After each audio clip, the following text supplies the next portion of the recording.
Hello and welcome guys, स्वागत है हमारे यूट्यूब चैनल स्टडी स्क्वायर पे। ये हमारी सीरीज की 17वीं वीडियो होने वाली है, जहां पर हम प्रिंसिपल्स ऑफ लॉजिक सर्किट्स 2 के पार्ट 2 को कंटिन्यू करने वाले हैं। और इस वीडियो में हम पढ़ेंगे रजिस्टर्स और काउंटर्स के बारे में। तो चलिए शुरू करते हैं। पहला है हमारा पॉइंट रजिस्टर। जैसे कि आप स्क्रीन में देख सकते हो, registers is the group of flip flops. मतलब जैसे कि हमने प्रीवियस वीडियो में फ्लिप फ्लॉप्स को कवर किया था। जिन्होंने भी हमारी प्रीवियस वीडियो फ्लिप फ्लॉप्स नहीं देखी, वो हमारी प्रीवियस वीडियो देख सकते हैं। मैं लिंक डिस्क्रिप्शन में मेंशन कर दूंगा। तो बेसिकली फ्लिप फ्लॉप्स क्या करता है, 1 बिट का मेमोरी स्टोर करता है। और जब हम अगर चार अलग अलग फ्लिप फ्लॉप्स को एक एज अ ग्रुप इस्तेमाल करें, तो वो क्या करेगा, फिर 4 बिट के मेमोरी स्टोर करेगा। और वहीं पे अगर हम 8 अलग अलग फ्लिप फ्लॉप्स का इस्तेमाल करें एक साथ, तो वो क्या करेगा, 8 बिट का मेमोरी स्टोर करेगा। ऐसे ही हमारी मेमोरी की फॉर्मेशन कंटिन्यू होती है।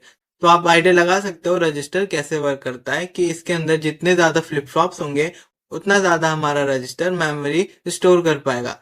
और अगर आप रिमाइंड करें कि हमने वॉन न्यूमन आर्किटेक्चर जब पढ़ रहे थे, वहां पर हमने रजिस्टर का मेंशन किया था, जो कि एएलयू और सीयू के बगल में एक मेमोरी एलिमेंट यूज करी थी, जो की थी हमारी रजिस्टर। जिसका बेसिक काम क्या था, टेम्परेरी डेटा को होल्ड करना। और उसके अलग अलग टाइप्स भी थे, जैसे कि एसी, आईआर, पीसी, जो कि अलग अलग डेटा के इंफॉर्मेशन को होल्ड करता था। आप इसका थर्ड पॉइंट देख सकते हैं, इसमें भी सेम चीजें लिखी है, temporary data storage, data transfer and arithmetic operations. तो आप देख सकते हैं, अगर हम 4 बिट के रजिस्टर का इस्तेमाल करें, तो उसका बेसिक मतलब क्या होगा, उसके अंदर 4 फ्लिप फ्लॉप्स होंगे। अगर हम 8 बिट का रजिस्टर इस्तेमाल करें, तो उसके अंदर कितने फ्लिप फ्लॉप्स होंगे, आप बता सकते हैं? आप कमेंट्स में बताइए। और इसके यूज केसेस में भी आप देख सकते हैं, साफ साफ लिखा है, registers are found in CPU. जैसे कि मैंने पहले ही बताया, ये सीपीयू में पाए जाते हैं for faster efficiency and calculations. अब इसका एक डायग्राम देख लेते हैं। तो ये बेसिकली गाइस इसका डायग्राम है, जिसके अंदर आप देख सकते हैं हमने डी टाइप फ्लिप फ्लॉप का इस्तेमाल किया है। और यहाँ पर डेटा एंटर हो रहा है और यहाँ से डेटा एग्जिट हो रहा है। उसके अलावा हमारे पास क्लॉक है और हमारे पास 4 फ्लिप फ्लॉप है। करेक्ट है। और ये हमारे आउटपुट्स है। अब जब जब क्लॉक की वैल्यू हाई रहेगी, हमारे ये फ्लिप फ्लॉप्स वर्क करेंगे और डेटा को इनपुट लेंगे। और जब जब हमारी क्लॉक की वैल्यू या फिर पल्स कह लो वो जीरो होगी या फिर लेवल जीरो होगा, तो वो क्या करेंगे, डेटा आउट कर देंगे। मतलब ये इनएक्टिव हो जाएंगे हमारे फ्लिप फ्लॉप। जनरल मीनिंग इसका यही है। जिसके कारण क्या होता है, आप अगर नोटिस करोगे, ये जो रजिस्टर है टेम्पररी डेटा स्टोर करता है। मतलब as per the clock pulses, ये जितना हमारा पल्स होगा, मतलब जितना हमारा सिग्नल होगा, मतलब जितना हमारा फ्रीक्वेंसी होगा, उतनी बार हमारा डेटा आएगा और जाएगा, आएगा जाएगा। मान लीजिए 1 सेकेंड में हमारा पल्स काउंट कर रहा है 3 टाइम्स, मतलब 1 सेकेंड में हमारा जो पल्स है वो 3 है, जो उसकी फ्रीक्वेंसी भी है। तो 3 बार हमारा डेटा लोड होगा और चला जाएगा, लोड होगा और चला जाएगा। इस केस में अगर आप चाहते हैं कि हमारा जो डेटा है वो बार बार लोड ना होके वही सेव रहे for the particular period of time, तब क्या करते हैं, आप लोड का इस्तेमाल करते हैं। मोड क्या करता है, आपकी टाइम लिमिट्स को बढ़ा देता है। फॉर एन एग्जाम्पल, एक डायग्राम से आप समझ सकते हैं।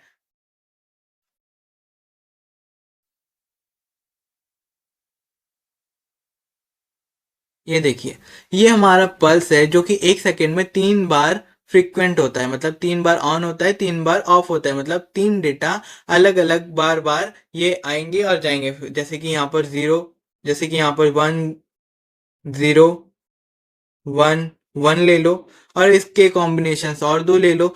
तो 3 सेकेंड में ऐसे 3 डेटा लोड होंगे और चले जाएंगे, जिससे क्या होगा, आपको परमानेंट डेटा नहीं मिलेगा। ये तो टेम्पररी होता है, जैसे कि हमने पहले देखा। तो अगर आप चाहते हैं हमारा डेटा एक पीरियड ऑफ टाइम तक फिक्स्ड रहे, तो हम क्या करते हैं, क्लॉक के पल्स को रिड्यूस कर देते हैं, मतलब फ्रीक्वेंसी को रिड्यूस कर देते हैं। जिससे क्या होता है, हमारा ये जो डेटा है एक पर्टिकुलर टाइम तक रह जाता है, जिससे हम अपना फंक्शन आगे कंटिन्यू कर पाते हैं। अब आप इस डायग्राम को देखिए, जैसे कि हमने पहले डिस्कस किया था, हमारे सी यू और ए एल यू के बगल में हमारे रजिस्टर्स पाए जाते हैं, जो कि मेनली क्या करते हैं, कैलकुलेशंस में हेल्प करते हैं, जैसे कि आप इस डायग्राम से भी देख सकते हैं। और इसके टाइप्स अलग अलग होते हैं। यहाँ पर जनरल पर्पस और स्पेशल पर्पस रजिस्टर्स हैं। जनरल पर्पस रजिस्टर्स क्या होते हैं, अपने डेटास को सेव करने के लिए हेल्पफुल होता है, मतलब टेम्पररी डेटा को सेव करने के लिए हेल्प करता है। और स्पेशल पर्पस रजिस्टर्स क्या करते हैं, कोई कैलकुलेशंस के टाइम अपने डेटास को लोड और एग्जीक्यूट करने में हेल्प करता है। फॉर एन एग्जाम्पल, इसको इजी टर्म में बात करें तो जो जनरल पर्पस रजिस्टर है वो हमारे ऑपरेंड्स होल्ड करता है, और जो हमारे स्पेशल पर्पस रजिस्टर्स है वो हमारे ऑपकोड को हेल्प करता है, मतलब इसकी जो कैलकुलेशंस होती है उसका डेटा को ये होल्ड करके रखता है। फिर हमारा सेकंड टॉपिक आता है काउंटर्स। जैसे कि नाम से पता चल रहा है, काउंटर्स क्या करता है, काउंट करता है। इसका बेसिक काम होता है काउंट करना, कितने बार हमारा वर्क हो रहा है। जैसे कि आप इसके डेफिनेशन में भी देख सकते हैं, counters count clock pulses in binary, मतलब क्लॉक पल्स को ये बाइनरी फॉर्म में काउंट करता है। बिल्ट यूजिंग फ्लिप फ्लॉप्स, मतलब ये भी फ्लिप फ्लॉप से ही बनता है। ठीक है। अब ये जो काउंट डाउन होता है वो बेसिकली 3 टाइप के होते हैं, या तो वो अप जाए, मतलब काउंट डाउन अप हो, रेज हो, 1 2 3 4 हो, या फिर हमारा जो काउंट डाउन हो वो डिक्रीज हो, मतलब डाउनवर्ड जाए, 4 3 2 1, या फिर हमारा काउंट डाउन रैंडम हो, 1 2 3 9 8 5 8 6 7 ऐसे हो। तो ये 3 अलग अलग टाइप के काउंट डाउन होते हैं, जो कि तीनों पॉसिबल होते हैं काउंट करना इस काउंटर से। अब इसके एप्लीकेशंस पे आप देख सकते हैं, ये digital clocks, timer, frequency counters, event counters, in places में ये यूज होते हैं। इसको एक एग्जांपल से भी हम समझ सकते हैं, जैसे कि मान लीजिए आपका माइक्रो ओवन है।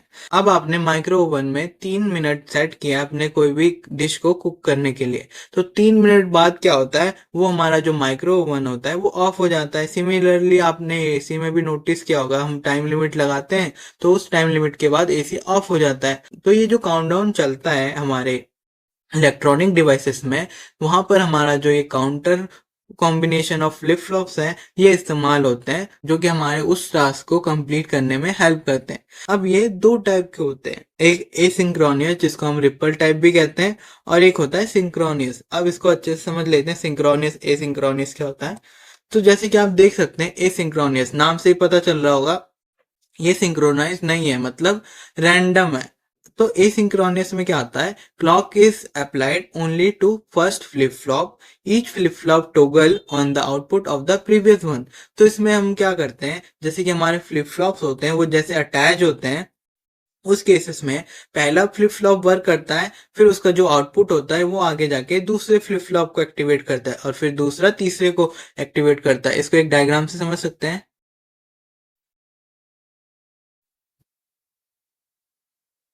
जैसे कि आप देख सकते हैं, ये जो हमारा 3 बिट का काउंटर है उसमें हमारे पास 3 फ्लॉप्स हैं।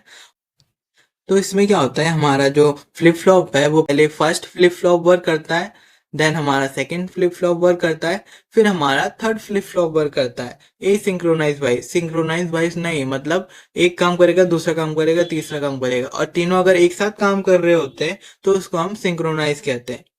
आप इसके फीचर्स देख सकते हैं, सिंपल टू डिजाइन है, हाँ सिंपल ही है ये। Slower due to propagation delay, जैसे कि मैंने बोला, पहले पहला काम करेगा, फिर इसका इंफॉर्मेशन सेकंड में जाएगा, फिर थर्ड में जाएगा, जो कि प्रोपोगेशन डिले प्रोड्यूस करता है, जैसे कि आप देख भी सकते हैं। फिर आता है हमारा सिंक्रोनियस काउंटर। अब सिंक्रोनियस काउंटर में क्या होता है, हमारा जो काउंटर्स होते हैं वो एक साथ वर्क होते हैं as per the clock pulses. और इसके फीचर्स क्या है, फास्टर देन एसिंक्रोनस काउंटर, क्योंकि ये साथ में वर्क करते हैं तो हमारा आउटपुट जल्दी आ जाता है। मोर कॉम्प्लेक्स लॉजिक, और ये थोड़े कॉम्प्लेक्स भी होते हैं, इसको एक बार हम डायग्राम से समझ सकते हैं। पहला हमारा आता है एसिंक्रोनियस और दूसरा है हमारा सिंक्रोनियस, और यहाँ पर हमने जे के फ्लिप फ्लॉप का इस्तेमाल किया है, जैसे कि आप देख सकते हैं।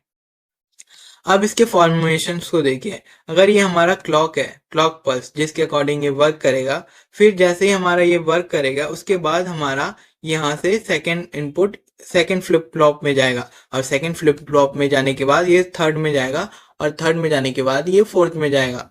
लेकिन अगर आप सिंक्रोनियस को देखेंगे, ये हमारा क्लॉक पल्स है जो कि एक साथ चारों में जा रहा है। आप देख सकते हैं चारों में एक साथ जा रहा है। इसमें पैरेलल टाइप कॉम्बिनेशन यूज हुआ है, और यहाँ पर हमारा सीरीज कॉम्बिनेशन यूज हुआ है, जिससे कि यहाँ पर डिले शो होता है एसिंक्रोनियस में, और सिंक्रोनियस हमारा फास्ट होता है। तो आज के लिए इतना ही था गाइस, तो मिलते हैं अगली वीडियो में।